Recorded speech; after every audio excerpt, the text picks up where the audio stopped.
Okay, finally हम लोग arithmetic progression के प्रीवियस ईयर के क्वेश्चन की सीरीज़ में आ गए हैं और हम लोग बनाने जा रहे हैं 2023 के वो क्वेश्चंस जो एरिथमेटिक प्रोग्रेशन चैप्टर 4 के प्रीवियस ईयर क्वेश्चंस में पूछे गए हैं।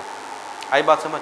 ये जो चौथा चैप्टर है हमारा एरिथमेटिक प्रोग्रेशन का, इसमें हमारा जो बोर्ड एग्ज़ाम हुआ है 2023 में, तो इस चैप्टर से कौन कौन से क्वेश्चन पूछे गए हैं और कितने नंबर के पूछे गए हैं। ठीक है, हमारे चैनल पर ऑलरेडी 2018 से लेकर 2022 तक इस चैप्टर के डिटेल में PYQs अपलोड हैं ईयर वाइज, तो उसको भी आपको देखना है और उसके बाद फिर आप 2023 का पेपर बनाएंगे। समझ में आ गई बात? मार्किंग स्कीम पे सबसे पहले हम बात करते हैं कि इस चैप्टर से क्वेश्चन कितने नंबर का आता है। तो 2022 तक का आप देखोगे तो वहाँ 7 नंबर के क्वेश्चन पूछे जाते थे। कितने नंबर? इस चैप्टर से कितने मार्क्स का क्वेश्चन आता है? 7 नंबर का कैसे आता था? 1 मार्क का एक क्वेश्चन आता था ऑब्जेक्टिव टाइप का। आपको पता है आपके मैथमेटिक्स के पेपर में जो क्वेश्चन नंबर 1 होता है उसमें 3 पार्ट होते हैं। पहला पार्ट ऑब्जेक्टिव क्वेश्चन का होता है जिसको मल्टीपल चॉइस क्वेश्चन बोलते हैं, दूसरा part fill in the blanks का होता है और तीसरा पार्ट ट्रू और फॉल्स का होता है। ये तीनों 5-5 क्वेश्चन रहते हैं। तो एक मार्क्स के 5-5 क्वेश्चन 3 पार्ट में कितने हो गए? 5 नंबर 5 नंबर 5 नंबर 15 नंबर मिलता है यहाँ से। आया समझ में? क्वेश्चन नंबर 1 के 3 हिस्से होते हैं, 3 हिस्से, हर हिस्से में 5-5 क्वेश्चन होता है। पहला हिस्सा होता है ऑब्जेक्टिव क्वेश्चन का जिसमें ऑप्शंस दे रहते हैं इस तरह के 4 ऑप्शन। ऐसे कितने क्वेश्चन रहते हैं? 5। दूसरा हिस्सा कौन सा रहता है? फिल इन द ब्लैंक्स का, उसमें भी कितने क्वेश्चन रहते हैं? 5। तीसरा हिस्सा रहता है ट्रू और फॉल्स का, उसमें भी कितने क्वेश्चन रहते हैं? और ये सब क्वेश्चन कितने मार्क्स के रहते हैं? 1 मार्क्स के। तो 5-5-5 मिला के कितने हो गए? 15 नंबर। तो टोटल क्वेश्चन नंबर 1 में हमको कितने मार्क्स मिलते हैं? 15 नंबर मिलते हैं। आया समझ? तो ये 1 मार्क्स के क्वेश्चन है 3 पार्ट में। यहाँ से एक क्वेश्चन 1 मार्क का इस चैप्टर से आता है, एरिथमेटिक प्रोग्रेशन से आता ही है। समझ में आई बात? और एक क्वेश्चन आता है सीधा 6 नंबर का। कितने का? हाँ, हमारे जो क्वेश्चन नंबर 17 और 18 होते हैं बोर्ड के पेपर में, वो 6 नंबर के क्वेश्चन होते हैं। और उन 6 नंबरों के क्वेश्चन में ये जो चैप्टर है ये अपनी हाजिरी वहाँ पे दर्ज करवाता है, यानी यहाँ से एक 6 नंबर का क्वेश्चन पूछा जाता है हर साल। आया समझ में? और हम अभी डिस्कस करेंगे 2023 में भी यहाँ से 6 नंबर का क्वेश्चन आया है। तो 1 नंबर का एक क्वेश्चन और 6 नंबर का एक क्वेश्चन, टोटल कितने हो गए? 7 नंबर के कितने क्वेश्चन हो गए? 3 सेट में पेपर रहता है, set A, set B, set C. तो तीनों सेट में कितने कितने मार्क्स के मिलेंगे? इसमें 7 मार्क्स के क्वेश्चन। कितने क्वेश्चन? एक 1 मार्क का और एक 6 मार्क का। आया समझ में? 2 क्वेश्चन 7 मार्क्स के यहाँ से आते थे 2022 तक। 2023 का जो पेपर हुआ मार्च में, है ना, उस पेपर में 1 मार्क और इंक्रीज़ किया गया और यहाँ पर आया है 8 नंबर का 3 क्वेश्चन। कितने? 8 मार्क्स के 3 क्वेश्चन। तो 2023 का मार्किंग स्कीम देखिए तो कभी 7 नंबर कभी 8 नंबर इस चैप्टर से पक जाता है आपका। और ये चैप्टर बहुत आसान है, अगर आप प्रैक्टिस कर रहे हैं तो आपको ईजी लगेगा। समझ आई बात? और इसको बिल्कुल हल्के में नहीं लेना है जी। 6 नंबर दे के जाता है, एक क्वेश्चन बनाइए 6 नंबर लेके जाइए, तो इसको छोड़ना नहीं है एनी हाउ। आगे बात समझ? तो मार्किंग स्कीम देखिए इसका किस तरह से रहता है। इसमें आएगा 1 मार्क का एक क्वेश्चन, तो ये कितने मार्क्स हमको दे के जाएगा? 1 मार्क। 1 मार्क का 1 क्वेश्चन, ये जो आपके सामने लिखे हैं ऑब्जेक्टिव के, फिल इन द ब्लैंक्स के या ट्रू फॉल्स के जो भी क्वेश्चन हैं, 1 मार्क का एक क्वेश्चन। 2023 में एक क्वेश्चन 2 मार्क्स का भी पूछा गया हमसे, तो एक क्वेश्चन कितने मार्क का दिखेगा? 2 मार्क का एक क्वेश्चन। ये कितने नंबर देके जाएगा? 2 मार्क्स। और एक क्वेश्चन कितने का दिखेगा हमको? 6 मार्क का एक क्वेश्चन, और ये हमको 6 मार्क्स देके जाएगा। अब देखिए यहाँ क्वेश्चन की संख्या कितनी हो गई? 3। तो कितने क्वेश्चन आएंगे? 3 क्वेश्चन है, कितने मार्क्स हो गए टोटल? कितने? 9 हो गए जी। पहले क्या होता था? 6 और 1 7 मार्क्स। और अब यहाँ पे 2 मार्क्स का क्वेश्चन बढ़ गया 2023 में। पहले ये नहीं होता था 2 मार्क्स का, 1 नंबर का ऑब्जेक्टिव आता था और 6 नंबर का बड़ा क्वेश्चन आता था। तो 6 और 1 7 नंबर हो गए। अभी इस साल इसने क्या किया? 2023 में 2 नंबर के क्वेश्चन और यहाँ पे बढ़ा लिया। तो टोटल मार्क्स कितने हो गए यहाँ पे? हाँ जी, 2023 में ये 9 नंबर देके गया चैप्टर। तो हम उम्मीद कर सकते हैं कि 2024 के पेपर में भी एटलीस्ट 8 नंबर तो देके जाएगा ये। 7, 8, 9 के बीच में एवरेज कितना ले लेते हैं हम? 8 नंबर। आया समझ में? तो 9 नंबर के क्वेश्चन पूछे गए थे, मात्र 3 क्वेश्चन। एक क्वेश्चन तो वैसे झंडू बाम टाइप का क्वेश्चन है ये 1 मार्क का, और 2 मार्क का क्वेश्चन कितना दम रखता है? 2 लाइन, 3 लाइन, 4 लाइन, बस मेन जो है ये क्वेश्चन है। तो एटलीस्ट 3 नंबर तो आपका कोई नहीं छीन सकता यहाँ से। इसमें थोड़ी सी आपको प्रैक्टिस चाहिए बस, तो 9 नंबर आपके सिक्योर हो जाएंगे। तो ये मोस्ट से भी ज़्यादा मोस्ट इंपॉर्टेंट चैप्टर है, ठीक है। और हमारे लेक्चर के दौरान हमने बार बार ये बताया भी है कि यहाँ से कितने मार्क्स के क्वेश्चन आते हैं, 6 मार्क्स के। वो देखो यहाँ पे आ गया, ठीक है। शुरू करें कहानी। पहले हम डिस्कस करते हैं जो 1 मार्क के क्वेश्चन है हमारे तीनों सेट में पूछे गए थे। सेट ए का क्वेश्चन यहाँ लिखा है, बी का यहाँ लिखा है, सी का यहाँ लिखा है। तो पहले हम डिस्कस करते हैं सेट ए का question. The sum of natural number 1 to 10 will be 55। ये ट्रू फॉल्स का क्वेश्चन है। किसका क्वेश्चन है? ट्रू और फॉल्स का। ये पूछा गया है कि 1 से लेकर के 10 तक का सम क्या 55 होता है। तो इसको कैसे बनाना है? 1 से लेकर 10 ये जो नंबर हैं देखिए 1 2 3 4 5 6 7 8 9 10, ये क्या है? एपी नहीं है, अरिथमेटिक प्रोग्रेशन है ना। कितने का डिफरेंस है? 1 का। इसमें आपको फर्स्ट टर्म दिख रहा है, इसमें आप कॉमन डिफरेंस भी निकाल सकते हो। कितना? 2 में से 1 गया 1, और आपको लास्ट टर्म भी दिख रहा है कितना? 10, ठीक है। कितने नंबर हैं जी? 10। तो नंबर ऑफ टर्म भी कितना है? 10। और आपसे क्या पूछा है? सम। तो हमको क्या निकालना है? सम ऑफ 10 टर्म। देखो फर्स्ट नंबर भी दिख रहा है, लास्ट नंबर भी दिख रहा है, नंबर ऑफ टर्म भी हमको पता है। शॉर्टकट लगा लें। सम ऑफ n टर्म का फॉर्मूला होता है n/2 a + an। याद है? कितने टर्म हैं? 10। First term is 1, last term is 10। ये जुड़ के कितना हो गया? 11। और ये कट के कितना हो गया? 5 × 11 कितना होता है? 55। आ गया? तो क्वेश्चन ने बोला है the sum of number 1 to 10 will be 55। क्या 1 से लेके 10 तक के नंबरों का सम 55 होगा? Yes. So this answer is true. एक नंबर मिल गया आपको, ठीक है। बन जाएगा। सेट बी के क्वेश्चन में आते हैं। ये ऑब्जेक्टिव टाइप क्वेश्चन था। Objective. The arithmetic mean of a/5 and -a/5 is. Arithmetic mean, mean मतलब होता है एवरेज। दो नंबरों का एवरेज क्या होगा? एवरेज कैसे निकालते हैं? दोनों को जोड़ो, 2 से डिवाइड कर दो। तो दोनों को जोड़ देते हैं। एक नंबर क्या है? a/5, दूसरा नंबर क्या है? -a/5 और divided by 2। a/5 -a/5 plus minus minus, तो सेम नंबर प्लस माइनस में क्या हो जाएगा? कट के कितना हो गया? 0। 1 का है को होगा, जब डिवाइड में कटता है तब 1 होता है, ऐसे कटेंगे तो 0। 0 डिवाइडेड बाय एनी नंबर कितना होता है? 0। So what is the mean? 0। The option B is correct. समझ आ रहा है? मीन निकालते बनेगा। तो मीन का भी एक क्वेश्चन आता है जी, याद रखिएगा, ठीक है। हाँ जी। सेट सी का क्वेश्चन देखिए, ये भी ट्रू फॉल्स का क्वेश्चन है। क्वेश्चन है इन गिवन अरिथमेटिक प्रोग्रेशन। ये एक एपी दी हुई है हमको, दिख रहा है आपको AP? This is given AP 3/2 1/2 -1/2 -3/2 and so on. This is an AP. और हमसे पूछा जा रहा है द कॉमन डिफरेंस इज -1। क्या इस एपी का कॉमन डिफरेंस -1 है? कॉमन डिफरेंस कैसे निकालते हैं अपन? आगे वाले टर्म से पीछे वाले टर्म को माइनस। तो देखिए आगे वाले टर्म से पीछे वाले टर्म को माइनस कर दीजिए, सेकंड टर्म से फर्स्ट टर्म को माइनस कर दीजिए। ये कॉमन डिफरेंस है। एलसीएम कितना हो जाएगा? 2। जब दोनों डिनोमिनेटर एलसीएम के बराबर होते हैं तो न्यूमरेटर भी सेम आते हैं, 1 - 3, ठीक है। तो ये कितना बचा? -2/2 कट के -1। तो सही है कि गलत है? सही है। So this is again true. तो इस तरह से आपने 1 मार्क के 3 क्वेश्चन बना लिए, करेक्ट। अब हम बढ़ेंगे 2 मार्क के क्वेश्चंस की तरफ। ये हमारा हो गया। 2 नंबर के क्वेश्चन की तरफ बढ़ेंगे जो तीनों सेट में अलग अलग आता है। कैसा आता है? सेट ए में, सेट बी में, सेट सी में अलग अलग क्वेश्चन होंगे 2-2 नंबर के। और ये जो क्वेश्चन होगा 6 मार्क का, ये कॉमन रहता है, सेम रहता है तीनों सेट में, ठीक है। तो अब हम आगे डिस्कस करने जा रहे हैं 2 मार्क्स के 3 सेट के अलग अलग क्वेश्चंस। ये नोट करें जल्दी से। हाँ जी, 2 मार्क्स के क्वेश्चन देखिए। ये क्वेश्चन हम ले रहे हैं सेट ए से। और कितने मार्क्स का है? 2 मार्क्स, ठीक। ओके, क्वेश्चन क्या है? If the first term of an arithmetic progression is 9।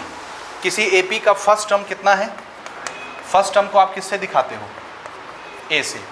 And common difference is -2। Common difference को किससे दिखाते हैं? डी से। This is -2। Then find the value of 8th term. कौन से टर्म का नंबर पूछ रहा है? हाँ, तो उसने टर्म नंबर क्या बताया? टर्म नंबर को n से दिखाते हैं। What is the term number? 8 और हमसे क्या पूछ रहा है, 8वें टर्म का नंबर। 8वें टर्म के नंबर को किससे दिखाना है, A8 से। समझ में आता है। First term is A, common difference is D, number of term is N and number of the particular term is AN। ऐसा ही होता है ना। कितनी चीज़ें इन्वॉल्व हुई, 1 2 3 4। इन 4 चीज़ों से मिलकर कौन सा फॉर्मूला बनता है, AN is equal to A plus N-1 multiplied by D। Values को पुट करिए, जहाँ जहाँ N आता है वहाँ 8 रख दीजिए। A8, this is A is 9 plus number of term is 8 - 1, common difference is -2। ठीक, ओके, दिस इज 9 प्लस 8 में से 1 गया 7 और मल्टीप्लाई में -2। तो पहले तो भैया मल्टीप्लाई होगा, समझ आ रहा है। पहले मल्टीप्लाई होता है फिर एडिशन होता है। 9 7 मल्टीप्लाइड बाय 2 14, लेकिन इसका साइन कैसा रहेगा, माइनस। अब प्लस माइनस माइनस हो गया, 9 - 14 बोलिए कितना, -5। सो 8वें टर्म का नंबर कितना हो जाएगा, -5। ये हमारे 2 नंबर का क्वेश्चन है सेट ए का। इसी पैटर्न पर सेट बी में भी 2 नंबर का क्वेश्चन सेम है, इसी पैटर्न पर सेम। तो इसको नोट करिए। नेक्स्ट क्वेश्चन सेट बी का सेम पैटर्न पर। If the first term is 4, first term कितना दिया है, किससे दिखाते हैं फर्स्ट टर्म को, ए से, and common difference is -4, common difference को डी से। First term is 4, common difference is -4 of an arithmetic progression, then find the which term, nth term.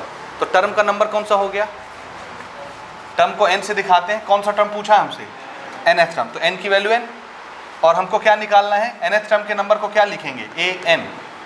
यही है ना, समझ रहे हो। फिर से वही 4 चीज़ें आई तो वही फॉर्मूला लगेगा, an is equal to A plus N-1 multiplied by D। Values को डाल दीजिए जहाँ जहाँ आ रही हैं। n की जगह तो n ही रखना है, कोई प्रॉब्लम नहीं। A की जगह 4, n की जगह n और D की जगह क्या रखना है, -4। ओके, ये दोनों नंबर आपस में मल्टीप्लाई हो रहे हैं, है ना। तो हम चाहें तो इसका साइन प्लस है, इसका साइन माइनस है, प्लस माइनस क्या हो जाएगा, -4 पहले लिख लिए, N-1 बाद में लिख लिए। अब इस 4 से अंदर मल्टीप्लाई करा दीजिए ताकि ब्रैकेट ओपन हो जाए, minus plus minus, 4 multiplied by n 4n, minus minus plus, 4 multiplied by 1 4। अब ये भी नंबर है, ये भी नंबर है, साथ में सॉल्व हो जाएगा। 4 + 4 8, तो ये 8 हो गया, एंड दिस इज 4n। यही है हमारे nth टर्म का नंबर। ज़्यादा से ज़्यादा हम चाहें तो इसमें से 4 कॉमन लिख के भी लिख सकते हैं। इसको इस तरह से भी लिखा जा सकता है, दोनों में 4 है, 4 कॉमन ले लीजिए, यहाँ बचेगा 2 - n, ऐसे भी लिख सकते हैं इसको, लेकिन this is the correct answer. समझ रहे हो, ऐसे भी लिख सकते हो, ऐसे भी लिख सकते हो गया। ठीक, तीसरे सेट की तरफ हम आगे बढ़ते हैं। तीसरे सेट में भी इसी पैटर्न पर सेम क्वेश्चन है, 2 मार्क्स का, खाली नंबर बस चेंज है बस। तो हम भी डाटा चेंज कर रहे हैं खाली ना। सेम क्वेश्चन है सेट सी के अंदर, 2 मार्क्स का, खाली डाटा चेंज हुआ है। If the first term is 3, common difference is 5। First term is 3 and what is common difference 5 of an arithmetic progression, then find the which term, 10th term, 10वें term का number. तो number of term कितना हो गया यहाँ पे 10, और हमसे क्या पूछा जा रहा है, 10th टर्म का नंबर, 10वें टर्म का नंबर। क्लियर, वही फॉर्मूला लगेगा, वैल्यूज को खाली डालना है। a की जगह 3, n की वैल्यू हमको पता है 10, क्योंकि हमको 10वें टर्म का नंबर निकालना है। कॉमन डिफरेंस भी पता है 5, दिस इज 3 + 10 में से 1 गया 9 मल्टीप्लाइड बाय 5। पहले मल्टीप्लाई होगा, 9 × 5 = 45, 3 के साथ ऐड होकर के कितना हो जाएगा 48। So this is 10th term का नंबर हो गया। तो इतने आसान क्वेश्चन आते हैं 2 नंबर के लिए, और आपसे बनना चाहिए। ठीक है, अब हम आगे बढ़ेंगे अपने मेन क्वेश्चन की तरफ, जो 6 मार्क का क्वेश्चन आता है, तीनों सेट में कॉमन रहता है। इसको नोट करिए, उस क्वेश्चन की तरफ आते हैं अपन। 6 मार्क का क्वेश्चन, हाँ जी, 6 नंबर का हमारा क्वेश्चन है। देखिए, तीनों सेट में कॉमन है। If the sum of n 2n and 3n terms of an AP arithmetic progression, an AP ना, एन AP का मतलब क्या होता है, एक AP है, एक अरिथमेटिक प्रोग्रेशन है। और हमसे बोला जा रहा है if the sum of n 2n and 3n terms of an arithmetic progression are S1 S2 S3 respectively.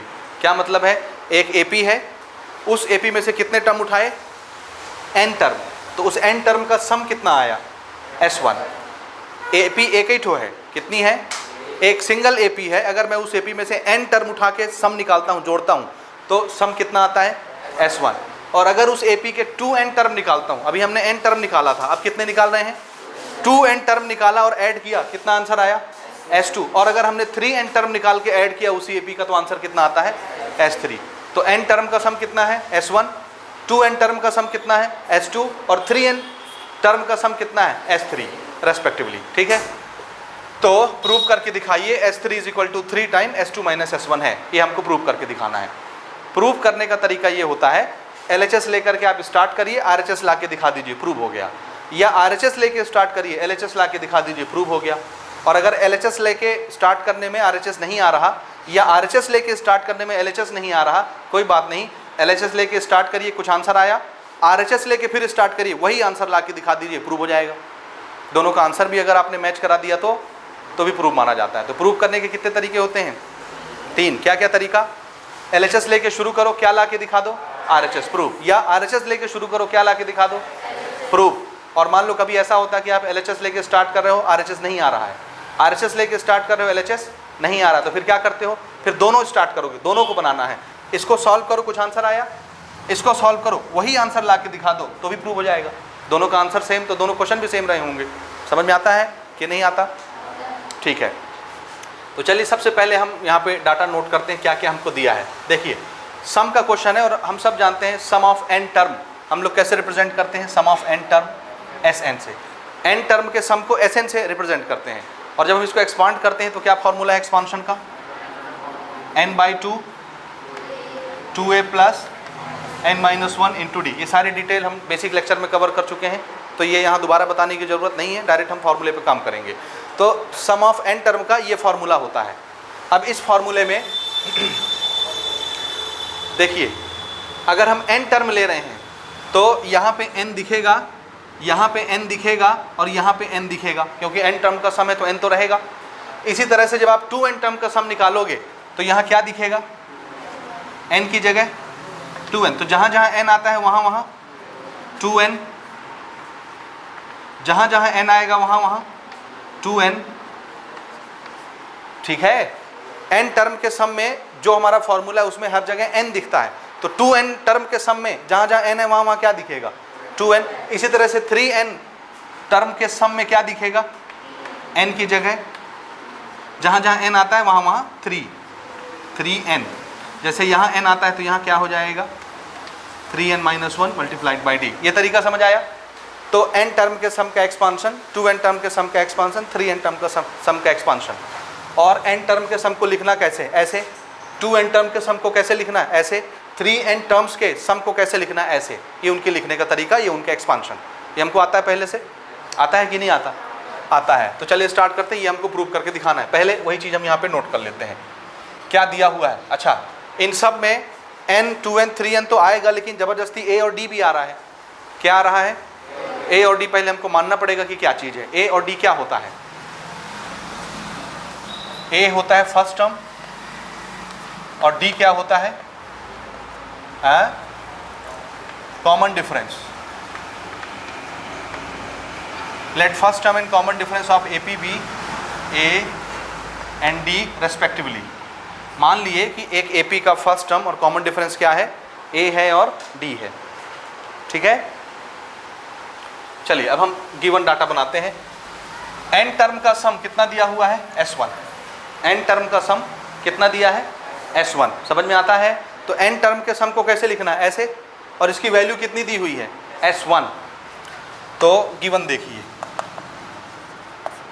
Some of n term कितना दिया है, S1। ठीक है। इसी प्रकार से सम ऑफ 2n टर्म कितना दिया है, S2। तो सम ऑफ 2n टर्म को कैसे लिखना है, ऐसे। और इसकी वैल्यू कितनी होगी, S2। तो इसको कैसे लिखेंगे हम, सम ऑफ 2n टर्म, इसकी वैल्यू क्या लिख लेंगे, S2। इसी प्रकार से सम ऑफ 3n टर्म को कैसे लिखना है, ऐसे। और इसकी वैल्यू कितनी दी हुई है, S3। तो इसको कैसे लिखेंगे, sum of 3n term this is equal to S3। ये लिखने का तरीका आपको समझ आया कि नहीं आया? आ रहा है पक्का? हाँ जी। अब सम ऑफ n टर्म को ऐसे एक्सपांड करना है, सम ऑफ 2n टर्म को ऐसे एक्सपांड करना है, सम ऑफ 3n टर्म को ऐसे एक्सपांड करना है। एक्सपांशन लिखा हुआ है, यहाँ पे हम लिख लेते हैं उनकी जगह पर। जैसे सम ऑफ n टर्म को क्या लिखना है, वहाँ देख के बताइए। n/2 2a plus n-1 multiplied by D, इसकी जगह पर ये आ गया, और ये किसके बराबर था s1, तो ये भी किसके बराबर हो जाएगा s1 के। ठीक है, आ रहा है समझ। सम ऑफ 2n टर्म क्या लिखना है इसका एक्सपांशन, ये तो चलिए लिख लेते हैं।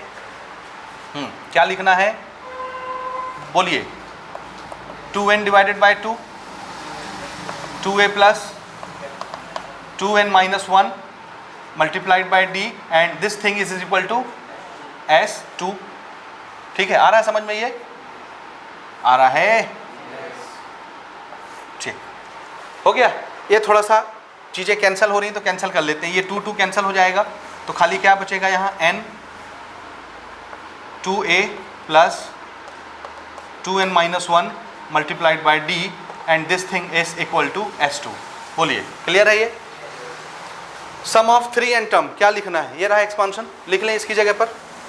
क्या लिखेंगे, 3n/2 2a plus 3n-1 multiplied by D, और ये किसके बराबर है s3। हो गया। तो देखो, जो चीज़ हमको प्रूव करके दिखानी है उसमें s1 s2 s3 आता है। ये पोर्शन है लेफ्ट हैंड साइड पोर्शन, ये है right hand side portion. Left hand side में खाली एक तो डाटा दिया है s3, और राइट हैंड साइड में s1 और s2 दोनों हैं। तो एक सिंगल डाटा से दो डाटा बनाना मुश्किल काम है, और दो डाटा को शॉर्ट करके सिंगल डाटा बनाना इजी काम है। तो आप ये लेके भी स्टार्ट कर सकते थे, ये लेके भी स्टार्ट कर सकते थे। हमको कौन सा लेके स्टार्ट करना चाहिए, जो ज़्यादा इजी पड़ता है। इजी कौन पड़ेगा, हाँ, तो हम RHS लेके क्या ला के दिखाएंगे, LHS। तो RHS लेके हम शुरू कर रहे हैं, समझ गए, समझ गए।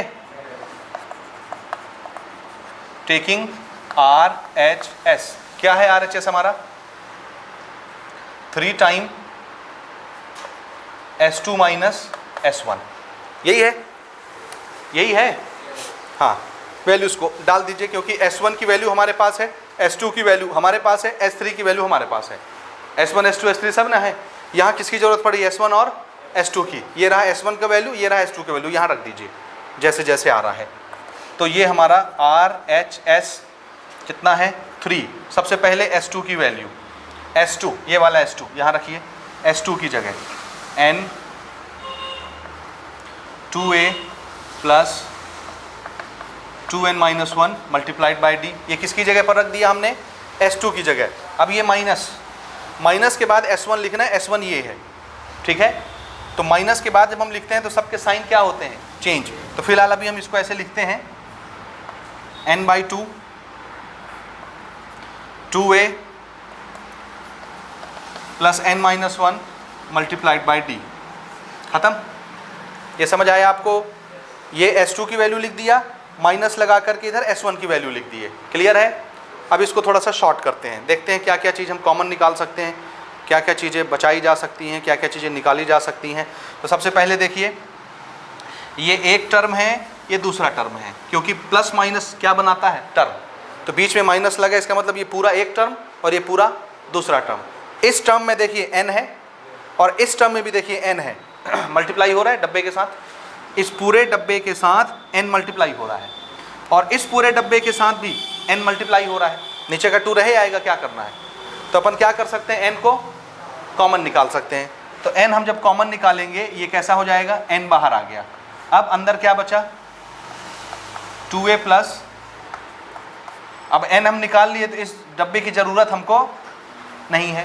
समझ में आई बात। ये वाला डब्बा जो था, बाहर में n मल्टीप्लाई हो रहा था। अगर हम n बाहर निकाले तो इस डब्बे की ज़रूरत है क्या, इस डब्बे की ज़रूरत नहीं। इसको हम एज इट इज़ ऐसे लिख सकते हैं, माइनस। यहाँ से सिर्फ n गया है, n 1/2 है, समझ रहे हो। n बस हमने कॉमन निकाला है, तो नीचे का 2 तो रहेगा ना डिनोमिनेटर का, 1/2।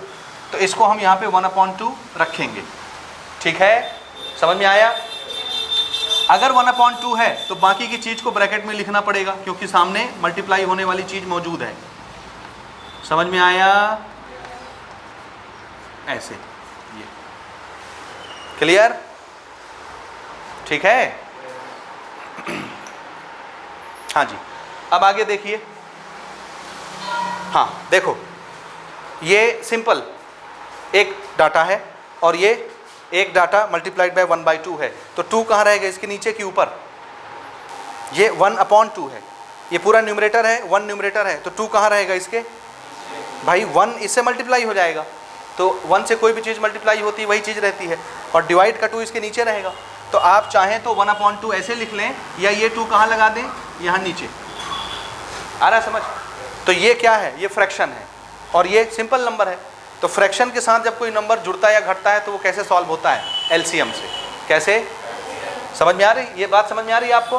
1/2 आप ऐसे लिखो या ऐसे लिखो, डिवाइडेड बाय 2 एक ही चीज़ है।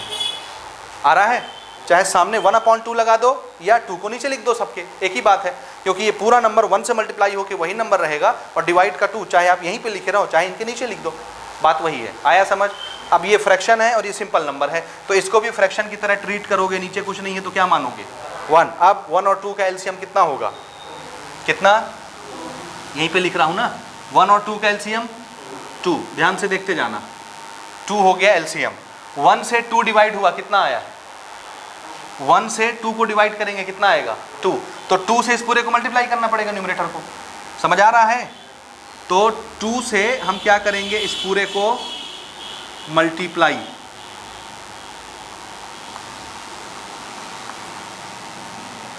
ठीक है?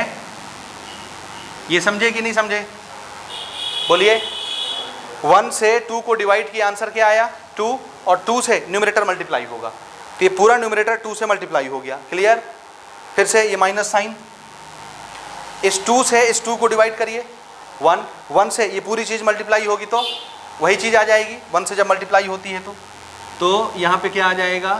2a plus n-1 multiplied by d। ठीक है? समझ गए? और बाहर में कौन है इन सब के मल्टीप्लाई में? 3n, तो इसको अपन ऐसे लिख लेते हैं, ये। ठीक? यहाँ तक कोई समस्या समझ में आ रहा है? भटक तो नहीं गए कहीं पे?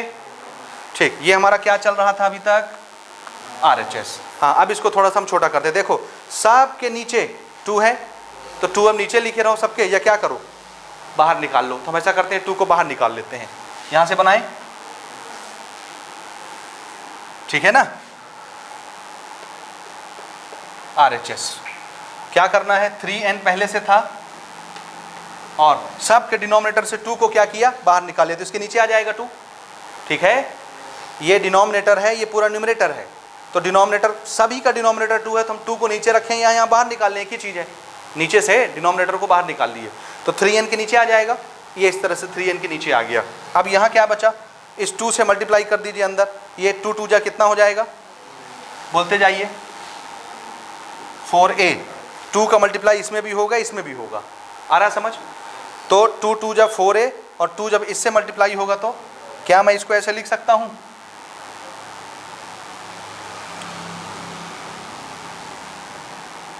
ऐसे 2 का मल्टीप्लाई इसके साथ, 2 2 जब 4a हो गया, फिर 2 का मल्टीप्लाई इसके साथ। अब आप चाहे डायरेक्ट मल्टीप्लाई कर दो, चाहे एक स्टेप ऐसे लिख के दिखा दो। ठीक है? ओके। माइनस के बाद एक से ज़्यादा टर्म है तो ब्रैकेट खुलेगा तो क्या होगा? साइन चेंज हो जाएगा, सबका साइन चेंज कर दीजिए। देखिए, माइनस प्लस माइनस कितना हो गया? 2a। ठीक? माइनस प्लस माइनस, आगे क्या लिखा हुआ है? n-1d, n-1 multiplied by d।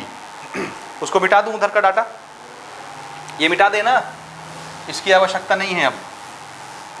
यहाँ तक समझे? हाँ जी। देखिए, नीचे का डिनोमिनेटर 2 पहले ही हम बाहर निकाल चुके हैं यहाँ। अब इसको हम थोड़ा सा शॉर्ट करते हैं। देखिए, ये a वाला है, ये भी a वाला है, साथ में सॉल्व होंगे। 4a प्लस में है, 2a माइनस में है। What is 4a minus 2a? 2a। 4a में 2a घटेगा, कितना a बचेगा? 2a। तो इसका सॉल्यूशन कितना हो गया? 2a। ठीक? अब इसको देखो, ये है n वाला और ये भी है n वाला, दिख रहा है? ये 2n-1d, ये भी n-1d। आया समझ? तो इसको हम साथ में लिख लेते हैं, क्योंकि ये 2n है, ये 1n है। तो पहले हम इसको अलग अलग करते हैं। ये तो दोनों सॉल्व होके छोटे हो गए। अब देखिए, हाँ जी, मल्टीप्लाई कर लें इसको, कर लें मल्टीप्लाई कि नहीं करना है, बचाना है? कर लीजिए। कितना हुआ?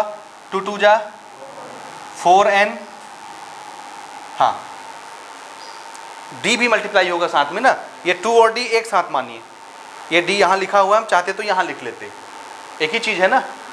d भी इस डब्बे से मल्टीप्लाई हो रहा है, 2 भी इस डब्बे से मल्टीप्लाई हो रहा है, तो टोटल मल्टीप्लाई कौन हो रहा है डब्बे के साथ?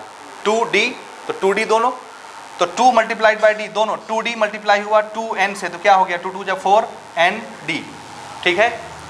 2 multiplied by 1 minus 2d, 2d दोनों 1 से मल्टीप्लाई हुए। समझ में आ रहा है ये कि एक स्टेप में हम 2d को साथ में लिख लें? बोलिए, ये आता है समझ में? आता है।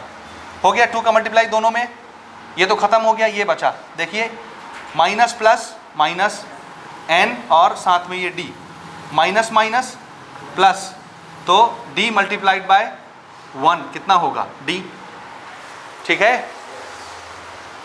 हाँ जी, चलिए और छोटा करते हैं इसको।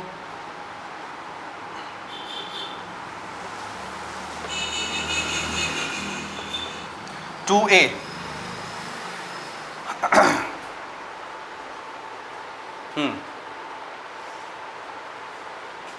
यहां देखिए, देखो ये सिंपल d वाला है, ये भी सिंपल d वाला है, ये साथ में सॉल्व हो जाएंगे d वाले, और ये nd वाला है, ये भी nd वाला है, ये साथ में सॉल्व होंगे। 4nd प्लस में 1nd माइनस में, प्लस माइनस, तो 4nd में 1nd गया, कितने बचेंगे? प्लस साइन के साथ ना, 4 बड़ा था, 3nd। ये dd वाले हैं, बिना n के साथ में सॉल्व होंगे, ये भी माइनस और ये प्लस, माइनस प्लस माइनस, तो 2d में 1d गया, कितने d?